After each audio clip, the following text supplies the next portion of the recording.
find we talk a lot on podcasts and, newsletters and in the media about buy, hold, sell, and typically the buy that gets the most attention, not the sell, unless it's really polarizing.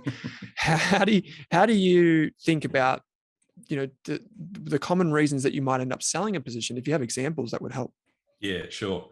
Well, clearly, the first point is we're guided by valuation, right? So, obviously, if a company kind of meets and exceeds our valuation, that's a trigger to sell. And we're not afraid. We are typically low turnover, but we're not afraid to sell a stock, even if we've held it for a long time. So, I think you've got to be quite disciplined, and you be quite conscious of where companies are trading relative to each other and international comps, and so forth. But I'm not sure if that's what you're trying to get at, because the really hard question is, clearly things go wrong.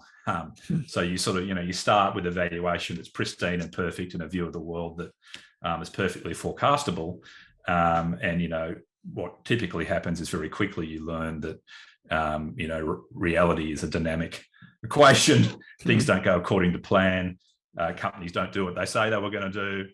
Businesses are more competitive than you thought they were going to be. And so I think really the hard thing is knowing what do you do when things go wrong, or things don't go the way you're expecting, or even when they go right, because you can kind of be lured into holding a stock for too long, thinking, oh, well, this time's different, it's going so well, when really it's just a dog of a cyclical old company that's going to mean revert in time. So valuation is one thing, that keeps us on track.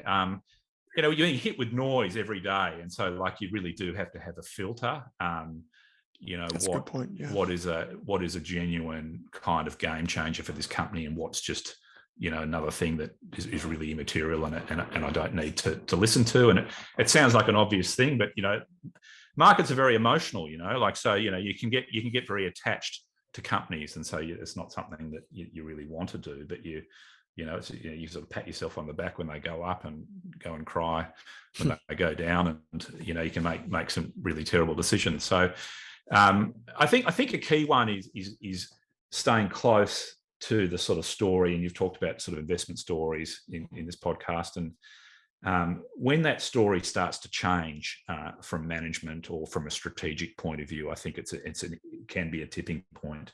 I'll give you an example.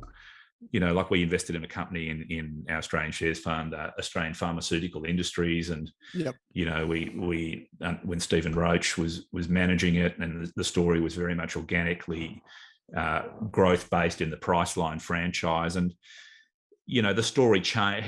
He subsequently departed, and then the story changed, but it didn't change overnight. It just changed gradually to one that was actually about more cautious growth in Priceline, and more acquisition focused growth. And they acquired a laser skincare business. They actually made a bid for Sigma, which we struggled to understand, because Sigma was trading at a higher multiple than API at the time, and these things were sort of warning signs, I guess.